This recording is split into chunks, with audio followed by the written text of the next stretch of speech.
Hello everyone. Today my topic is ADHD Neurosubtyping on structural deviation from normative development. I have nothing to declare. ADHD is a prevalent disorder affecting about 5% children and adolescents worldwide, and it's a complex and heterogeneous disorder. Patients differ from one another at multiple levels, such as in their genetic risks, brain features, cognitive profiles, and even environmental exposures. Meanwhile, we can see clearly from this study that the severity of symptoms is changing during development, so the symptom-based subtypes may not be very stable, so alternative subtyping is needed. Previous Enigma and ABCD studies have found significant and robust cortical abnormalities, suggesting feasibility of neurosubtypes to further parse the heterogeneity. It also should be noted that there is a 3-year delay of cortical thickness maturation in ADHD children. This is important and cannot be ignored when subtyping ADHD based on cortical measures. As far as we know, there are only 3 structure-based subtyping studies.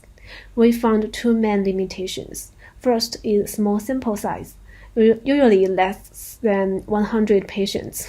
Second, all the studies didn't consider developmental effect when subtyping. Therefore, in this study, we are going to subtype ADHD children based on cortical thickness deviations from normative development using large multisite data. We recruited 1,006 children aged 6 to 14 from these 4 datasets, consisting of 351 ADHD children and more than 300 normal controls. All the children come from Beijing City to control geographic variation. First, we built normative model of cortical thickness using all normal controls. Structural images were postulated by free surfer. Normative models of each region were estimated for boys and girls using hierarchical Bayesian regression, which can address multi-site datasets. These scores for each region were calculated, reflecting the deviation from normative development at each ADHD individual level. To evaluate the model performance, we conducted tenfold cross-validation among normal subjects, and the results indicate good performance of our model. Next, we generated a similarity matrix based on the deviations and performed spectral clustering. Clustering was run using the range of parameters. 2 clusters were consistently optimal based on both eigengaps and rotation cost. To determine cluster stability, we conducted bootstrapping 1,000 times. For each time, 80% of subjects were randomly sampled. We calculated the percentage of time that each subject clustered with every other subject. Darker red in the left matrix indicates a higher percentage of each pair of subjects clustered together cross-resampling. We can see that 2 clusters existed stably, and the adjusted rand index on the right measures the overlap between clustering. 0 means totally random clustering, and the value of 1 means identical clustering. Our value of 0.93 means great agreement across resampled clusters. In addition, we also did single-site clustering. We can see that single-site clustering results are highly similar and even identical to our main result. We first count subjects with extreme deviations.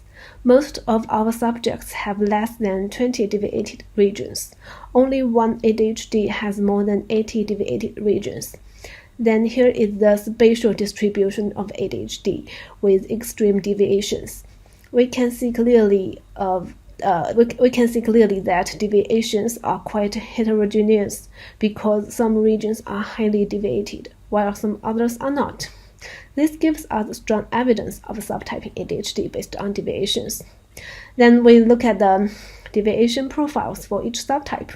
Clearly, subtype 1 has most negative deviations, and subtype 2 has more positive deviations.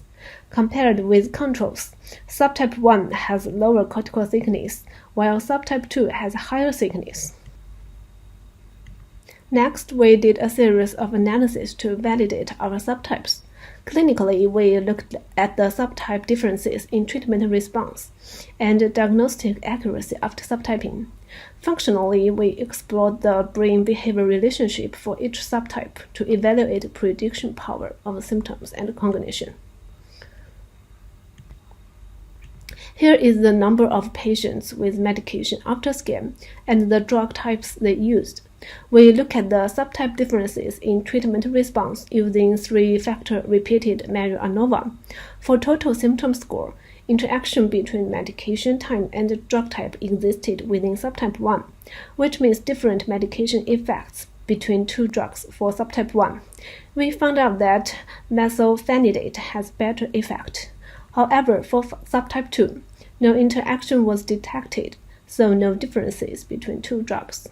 Likewise, for hyperactive impulsive score, we found different medication effects between two drugs for subtype 1, no differences for subtype 2. Therefore, for subtype 1, methylphenidate is a better option. For subtype 2, both drugs make no difference. Then we investigated if diagnostic accuracy could be improved after subtyping. We performed a 3-group classification using SVM. Data was split into training set and testing set. The model was trained on training set with 5-fold nested cross-validation.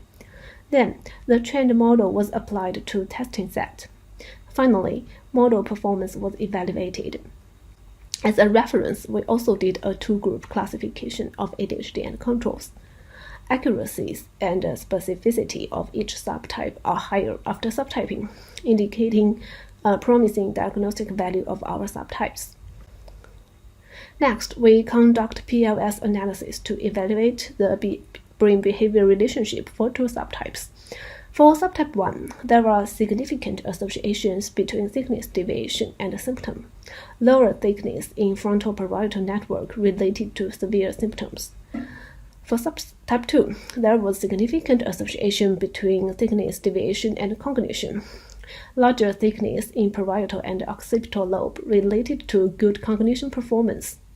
This may seem to be counterintuitive at first sight, but we suppose it actually reflects the neurodiversity within ADHD population, that some patients can also have some positive performance.